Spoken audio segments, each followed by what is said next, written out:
अब वो तो सामायिक में बैठे थे और धोबी ने हटो, मेरी जगह है तो मुझे कपड़े धोना है। वो भी क्या करे, क्योंकि दूसरी जगह ऐसी है नहीं जो कपड़े धोए जा सकते हैं। तो पहले ऐसी जगह सोचते हैं, सोचते तो हैं, ऐसी नहीं सोचते, बढ़िया नहीं सोचते, किसी के काम की नहीं हो, जिसके किसी को वहां आने के बैठने की संभावना नहीं हो, कि जिससे संघर्ष नहीं हो, इसके लिए वो ऐसी जगह चुनते हैं। तो पर्वत की चोटियां उन्हें इसलिए पसंद आई कि वहां कौन जाता है। अब धूप रहेगी तो वहां गर्मियों में कौन बैठेगा। ये ऑटोमेटिक मतलब उनके चुनाव का है। नदी के किनारे गर्मियों में ठंडी ठंडी हवा चल रही हो गर्मी, तो वहां तो बहुत भीड़ रहेगी। ये पिकनिक स्पॉट बन जाते हैं ना, जैसे मंदिर में है, तो ऐसी जगह बैठेंगे ध्यान करने के लिए कि जहाँ लोगों का आवागमन नहीं हो। अब आजकल कहीं कहीं ऐसा देखने में आता है कि ठीक ऐसी जगह बैठेंगे कि एक भी आदमी बिना देखे न निकल जाए। चुनाव तो दोनों ने किया।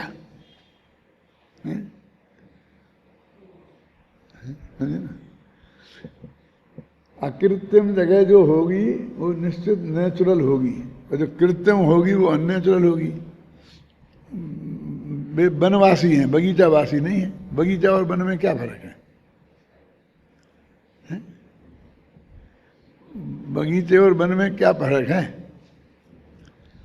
वन को संभाल दिया, समझे ना, अच्छा काट छांट कर दी, बैठने लायक जगह बना दी, पानी दिया और उसे वो लगा, खाद डाली, मतलब ऐसा बना दी, उसी का नाम है उपवन। है तो बना ही, वो बना ही है ना। अब हमने गृहस्थों ने उपवन बना लिए और साधुओं का वन था। अब भी उपवनों पर यदि साधु कब्जा कर लेंगे तो फिर गृहस्थों का क्या होगा?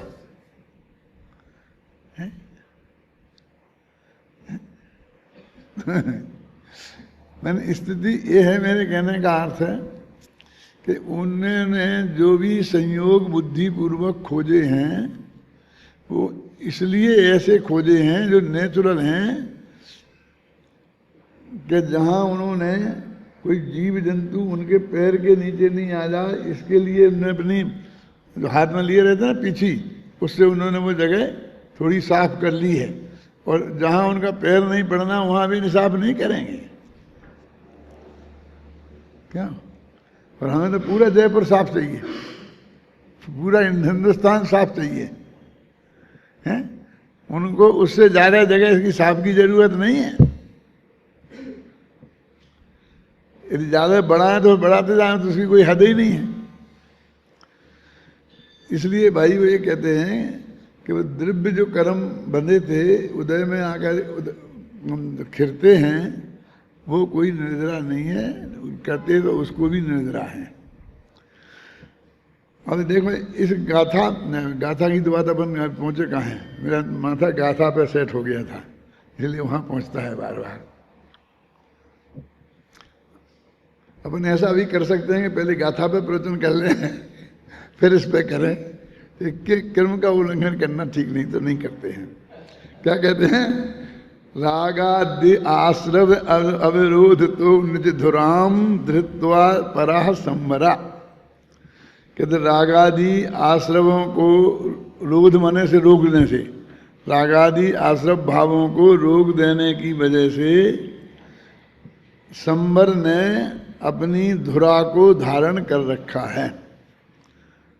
धुरा, धुरा समझते किसे बोलते हैं?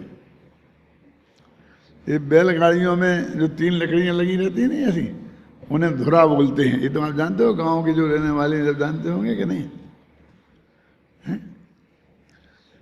वो गाड़ी की रीढ़ की हड्डी है,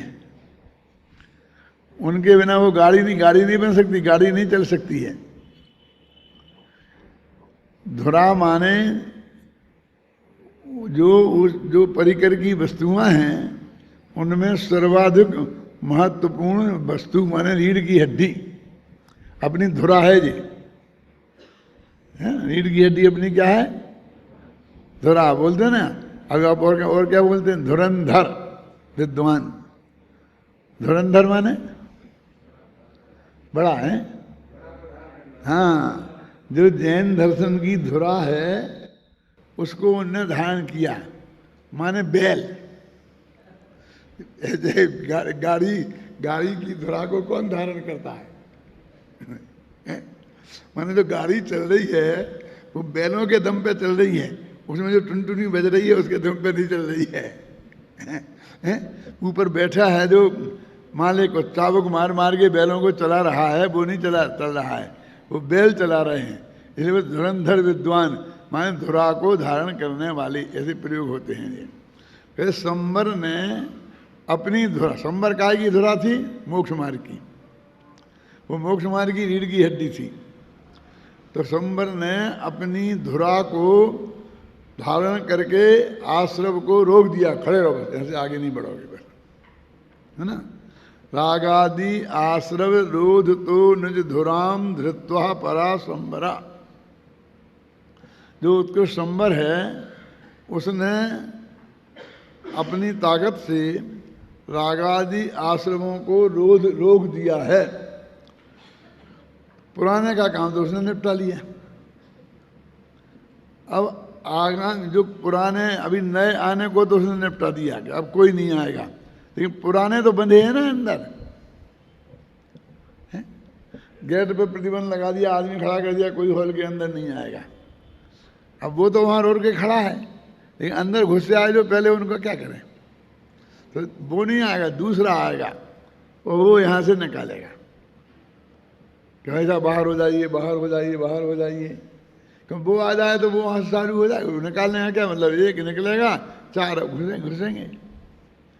तो आगामी कर्मागामी समस्तमेव भरतो दूरान निरुद्धन स्थिता। आने वाले कर्मों को उसने दूर से ही रोक दिया कृष्ण संबर ने। अब प्रागबद्धम, जो पहले के बंधे हुए कर्म हैं, उनके लिए खपाने के लिए ये निर्जरा तैयार होके आ गई है कि ये काम मैं करूँगा। वो संबर ने वहाँ गेट पे रोक दिया आने वालों को, और निर्जरा ने अंदर में आए हुए लोगों को कर्मों को निकालने की व्यवस्था की। कहते ऐसी जो निर्जरा है, जो ऐसी ज्ञान ज्योति जो संबर और निर्जरा को पैदा करती है, वो रागादि के द्वारा मूर्छित कैसे हो सकती है? यदि वो ज्ञान ज्योति रागादि के द्वारा मूर्छित हो जाए तो ये काम करेगा कौन? क्या सारा काम तो ज्ञान ज्योति के माध्यम से होना है। तो इस तरह उन्होंने ज्ञान ज्योति को याद किया है। देखो इसका अपन पढ़ें। आगामी बंधन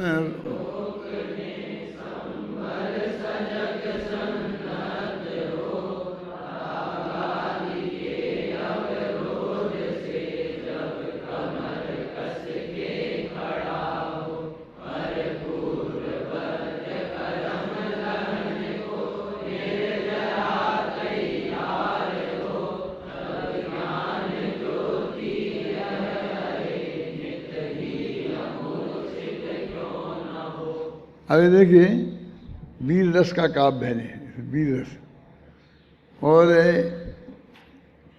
इसको चित्र काव्य भी कह सकते हैं। चित्र काव्य जानते किसे बोलते हैं? कि जिस कविता को पढ़कर चित्रकार सुंदर चित्र बना दे, हर आदमी के दिमाग में एक चित्र खड़ा हो जाए, है ना। ऐसा गेट बना हो, संबर तैयार खड़ा हो, किसी को भीड़ आ रही हो, उसे रोक रहा हो, तो चित्र बन जाएगा कि नहीं? फिर जरा अंदर भागो भागो भागो भगा रहा हो तो जरा का बन जाएगा ना। चित्र काव्य का सर्वश्रेष्ठ काव्य कौन माना जाता है? कोई बता सकता है? तू मत बोलना, राकेश से कह रहा हूं, तेरी इज्जत रह जाएगी। मेघदूत, मेघदूत सर्वश्रेष्ठ चित्र काव्य माना जाता है। क्यों? क्योंकि उसके हर छंद पर एक चित्र बनाया जा सकता है। और बनाया जा सकता नहीं, बनाए गए हैं। जब वो मेघदूत छपा है जहाँ बढ़िया तरीके से, तो हर एक छंद पर एक एक चित्र बना दिया बगल में कि ऐसा चित्र है। माने उस कवि के दिमाग में ऐसा चित्र आया होगा तब उसने ये बात लिखी, समझे ना। अब ऐसी चित्र प्रतियोगिता हो सकती है, ऐसी तुम्हारी हुई थी ना अभी कौन शाकाहार की, दीपावली की, ऐसी इस पर भी हो सकती है। लोग अब आगामी बंधन रोकने सन्नाध हो,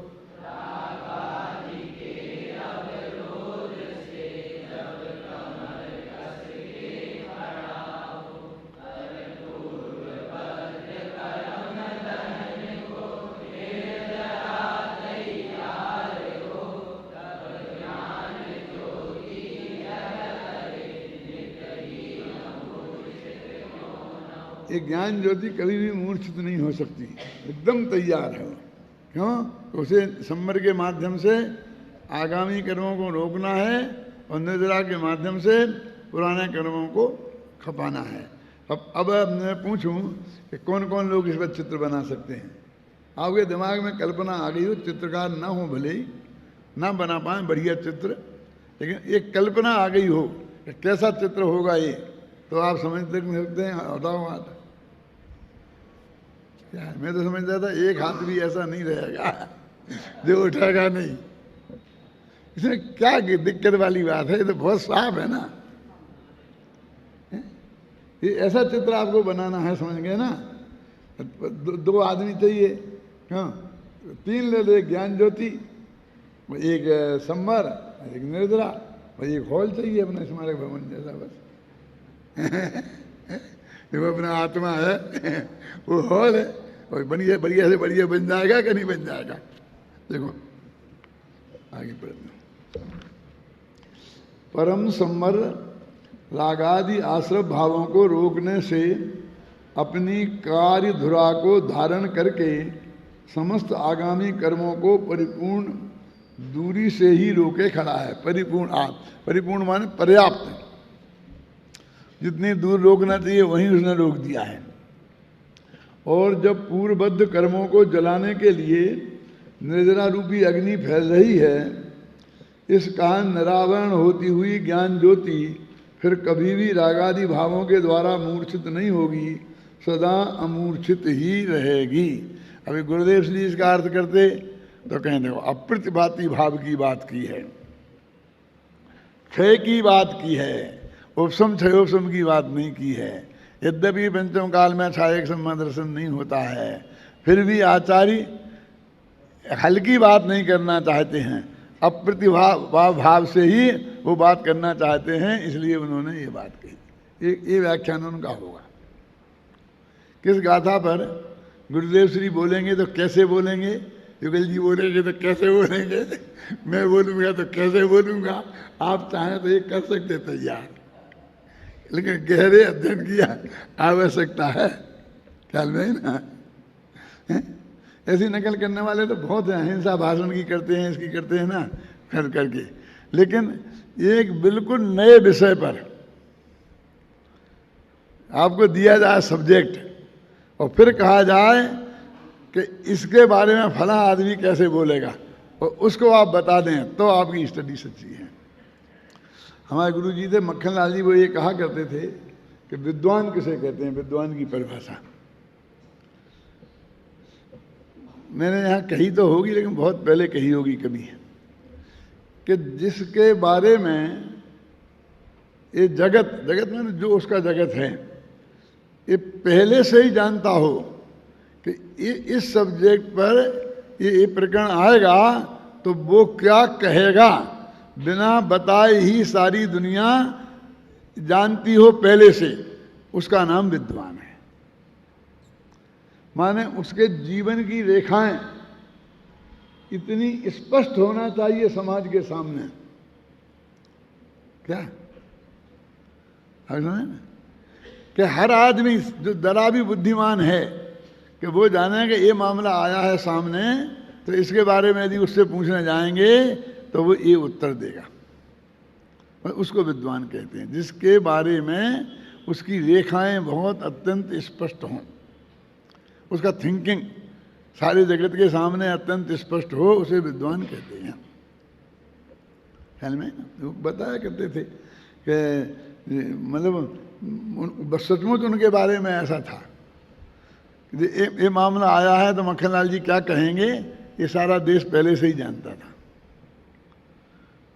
और कहते भी वही थे। फिर वो सही होता था, गलत होता था, क्या होता था, उसके बारे में मैं आपको कुछ नहीं कहता हूँ, लेकिन उसका एक विचार होता है ना, उस विचार की बात करते हैं।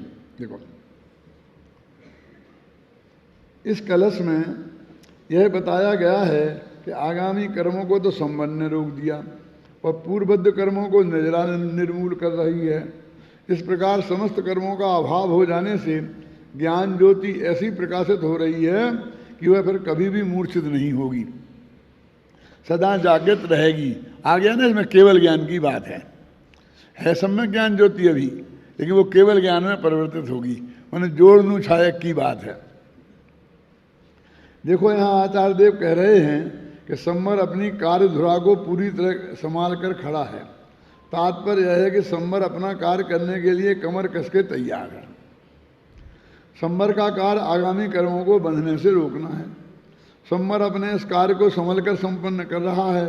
इसी प्रकार निर्जरा भी पुराने कर्मों को काटने में जमकर लगी हुई है ना। इस प्रकार जब नए कर्म तो बनेंगे नहीं और पुराने कर्म सब नष्ट हो जाएंगे तो मोक्ष होना निश्चित ही है ना। मोक्ष होने पर ज्ञान ज्योति सदा अमूर्छित ही रहेगी, क्योंकि अब उसके मूर्छित होने का कोई कारण ही नहीं रहा। ये पूरा चित्र खड़ा कर दिया ना गद्य में, वो तो पद्य से ही समझ में आ जाता है, आ जाना चाहिए, है ना। इस मंगलाचरण के कलश में यही कहा गया है कि संवर ने आगामी कर्मों माने आश्रम को रोक दिया है, निर्जरा पुराने कर्मों को नष्ट कर रही है। इस कारण अब ज्ञान ज्योति सदा ही अखंड रूप से प्रकाशित होती हुई रहेगी। उस ज्ञान ज्योति को यहाँ नमस्कार किया गया है। देखो बनारसी दास जी ने इसे बहुत सस्ते में निपटा दिया। अपन गाथा की बात कर रहे थे कि इसमें उन्होंने अपन ने लिखा है कि ये द्रव्य निर्जरा का कथन है। इनने तो हेडिंग में तो लिखा ही नहीं है, हेडिंग दिया ही नहीं है उनने। मंगलाचरण के बाद सीधी गाथा लिखी, लेकिन ये बात अमृतचंद्र को भी समझ लो खटक रही थी, इसलिए उन्होंने अंत में एक पंक्ति डाल दी कि एतेन द्रव्य निर्जरा स्वरूपम आवेदितम। इससे हमने द्रव्य निर्जरा के स्वरूप का कथन कर दिया, आवेदन कर दिया। यहाँ पर ने यहाँ से उठाकर ऊपर मतलब वो बना दिया है उत्थानिका। ये समझे भाई, आपको कहाँ से आ गई कहाँ से आ गई, उन्हें तो उत्थानिका लिखी नहीं, अपन ने लिखी ना उत्थानिका। तो वो उत्थानिका कैसे लिखी छाबड़ा जी, ख्याल में आई ना।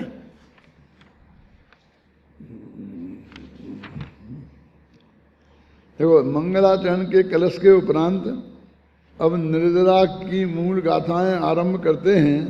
उसमें सर्वप्रथम द्रव्य निर्जरा का स्वरूप बताते हैं। अब आपको नहीं मिलेगा ऊपर द्रव्य निर्जरा का स्वरूप, यहाँ से क्यों कह दिया, क्यों। अब लेकिन अगली गाथा के लिए उन्होंने साफ कह दिया कि अब भाव निर्जरा का स्वरूप बताते हैं, है ना। जब उसमें भाव निर्जरा का बता रहे तो पीछे द्रव्य निर्जरा का बताया ही होगा, ये अंदाज भी लगा सकते हैं। अब दूसरी बात ऐसा देखो, ये तो अपन ने छापने में ऐसा कर दिया, जो लिखने वाले तो ऐसे ही लिखते हैं। कैसे कि ये पूरा लिखते जगह छोड़ते नहीं और वहीं लिख देते एतेन द्रव्य स्वरूपम आवेदितम अथ भाव निर्जरा स्वरूपम आवेदिति। तो वो इकट्ठे ही तो लिखा। इनको हटा दो, बीच का जो रोक टोक है, जो पैरा चेंज है, फुल स्टॉप है, ये वगैरह है, ये सब हटा दो और कॉमा ही लगा के लिख दो उस वाक्य को, तो वही बात है। और ये पद्म परम मलधारी देव ने बहुत किया नियम सार में। हर गाथा की जो टीका लिखी उसमें पहली आधी पंक्ति में ये लिख दिया कि इस गाथा में क्या कहा गया है, इस गाथा में क्या कहा गया है। अब मैंने सब जगह उसे वहाँ से उठा के ऊपर दे दिया है, इस गाथा में ये कहने वाले हैं, वहाँ भी उसका अर्थ लिख दिया। तो ये शैली आपको ख्याल में रहे ना, तो आपको वो समझ में भी आएगा कि कब कैसी स्थिति हो तो क्या करना चाहिए, मार्गदर्शन भी मिलेगा, क्या किया गया है वो भी समझ में आएगा, और क्यों किया गया है वो भी समझ में आएगा, तो ज़्यादा वस्तु से रूप स्पष्ट होगा। देखो अब ऐसी गाथा में ऐसा क्या है कि जिससे हम ये कहें कि द्रव्य नजरा का स्वरूप है। इस समय सार की यही विशेषता है, उसमें कहीं दूर दूर दिखाई नहीं देती है वो चीजें, और हमें चंद्र निकालते हैं। देखो सम्यक दृष्टि जीव इंद्रियों के द्वारा चेतन अचेतन द्रव्यों का जो भी उपभोग करता है वह सभी निर्जरा का निमित्त है। अब ये यहाँ पर वो निर्जरा कौन सी निर्जरा है, वही जो काम की नहीं है, काम की नहीं है वो निर्जरा है। क्यों कि उसने चेतन अचेतन द्रव्यों का जो भी उपभोग किया, तो ये नियम है शास्त्रों में कि उपभोग के भाव के बिना नहीं होता, समझना। उपभोग किया का क्या अर्थ है बोलो? अपने घर में सब चीजें रखी हैं और अपन ने उसका उपभोग किया, माने क्या किया? खाने की इच्छा हुई तो खाया, पीने की इच्छा हुई तो पानी पिया, तो वो उस इच्छा के बिना संभव नहीं है। तो वो कहते हैं जो भोग नामक क्रिया हुई उसमें उस इच्छा जो हुई वो उसमें निमित्त है, समझ में ना। अब वो ये कहते हैं कि वो इच्छा क्यों हुई, कि अपने पुराना कर्म उदय में आया, इसलिए ये कहते हैं। और जब वो पुराना कर्म उदय में आया तो यहाँ जीव में तो इच्छा पैदा कर गया, भाषा है कर गया, वो हो तो गई इसमें अपने आप, और वहाँ वो खिल गया। तो अब यहाँ से द्रव्य निद्रा निकाली दादा समझ में आई कि नहीं आई? वो जो कहते कर्म उदय में आया उससे हमारे हृदय में भोगने का भाव हुआ, भोगने का भाव हुआ और फिर हमने भोगा। कहते भोगा कि नहीं भोगा ये बाद की बात रहने दो, लेकिन जो कर्म उदय में आया वो तो खिल ही गया, फिर वो उसके बाद में ठहर नहीं सकता। इसीलिए तो आश्रम भावों को, भाव आश्रम भावों को वो कहा है ना समय सार में 72-73 गाथा में कि वो खलु आश्रम क्या है, वीर मोक्षण बत है ना, असरण, वे असरण हैं। असरण का ये अर्थ है कि वो कर्म उदय में आया और उसने हमें भाव पैदा हुआ और वो मर गया, उसका मरण नक्की है। देखो अभी देखो कितनी खतरनाक बात है, खतरनाक इस अर्थ में कि अभी संयोग में पहले अघातिया कर्म, अब अघातिया कर्म आया तो उससे हमें सामने वो संयोग उपलब्ध हुआ, समझे ना, और वो कर्म खिल गया। अब वो हमारे पास नहीं रहेगा, वो पुण्य या पाप जो भी। अब दिक्कत ये है कि वो एक समय को संयोग हुआ, अब वो दूसरे समय वो संयोग कायम रहे उसके लिए नया कर्म का उदय चाहिए। ये कितना महंगा सौदा है। बाजार से हम सब्जी ले आए, अब पैसा दे दिया, अब आराम से खाएं पिए, अब वो जो भी हमें करना वो करें, ये कहते ऐसा नहीं चलेगा। अब वो सब्जी तुमने खरीदी तब पैसा दिया, अब अपने पास रखोगे तो पैसा दोगे समझ आप लोगों की आ रहा समझ में क्या कह रहा हूँ? कितना खतरनाक रास्ता है कि हमें जो कर्म के उदय में जो चीज मिली, मतलब वो ऐसा नहीं होता है कि उधार नहीं मिलता कुछ भी। वो पहले कर्म का उदय आएगा, वहां औदेक भाव होगा और कर्म खिल जाएगा। तो औदेक भाव मानो ये भी है संयोग होना, गति वगैरह है ना, औदेक है ना, समझ गए ना आपको। अब ये आपको मनुष्य गति मिली तो मिली नहीं, तब तक ही आपको वो कर्म का उदय नहीं खर्च हुआ, बल्कि जब तक ये रहेगी तब तक मनुष्य गति नामक कर्म का उदय खर्च होता रहेगा। और जिस दिन वो खत्म हुआ, उसका उदय खत्म हुआ और तुम गए इस काम से। अब उसका हिसाब किताब तो उससे है, और तुम जो गोलियां खा खा के समझ रहे हो इससे बचे। हम बारीकी से सोचते नहीं है कितना नश्वर है ये वैभव। ये विचार करो कितना नश्वर है ये वैभव, जिसमें आदमी इतना करता है, मैंने जोड़ा है, मैंने सारा इंतजाम किया है, मैंने पूरी व्यवस्था की है, मैंने ऐसा किया है, मैंने ऐसा किया है, मैंने ऐसा किया है। कहाँ है वो? तो उदय में वो निरंतर निरंतर निरंतर निरंतर तेरा पुण्य खर्च निरंतर हो रहा है, और तू उसका चाहे उपभोग कर चाहे नहीं कर। तो हम इस पर उल्टी समझ में होती है पैदा, तो इसलिए हमें भोग लेना चाहिए कि वो आया, हमने नहीं भोगा तो वो तुम्हारा 10 घंटा हमारे पास रहा, 10 घंटे तक हमारे कर्म का उदय था, इसकी वजह से वो संयोग हमारे पास रहा। 10 घंटे बाद चला जाएगा, और 10 घंटे में हमने उसको नहीं भोगा, दूसरे काम में लग रहे, दूसरी चीज़ों के वो भोग में ही लग रहे, समझ गए? तो बस वो तो गई बेकार, चला गया, बेकार हो गया उसका, आपके भोगने में भी नहीं आया, और क्या तुम्हारा जो जमा खर्चा पैसा खर्च हो गया।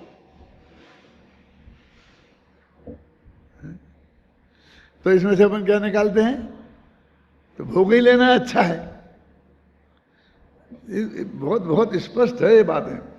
आप बाजार से सब्जी लाए, ताजी ताजी सब्जी, आपने डबल पैसा दिए, काय के लिए? ताजी के लिए। अभी उतरी है, अभी पत्ता उसके ऊपर, अमरूद पे पत्ता भी हरा लग रहा है, वो भी नहीं सूखा है, आपने लिया ना उसके लिए। अब आपने उसे 24 घंटे रखे ना दिए, कर लिया ना घर में ही बासा, कीमत दी ताजे की, तो बासा ही लेना था तो आधी कीमत में आ जाता ना। अरे वहां से ताजा खरीदते ही वो बासा होने लगता है एक एक सेकेंड।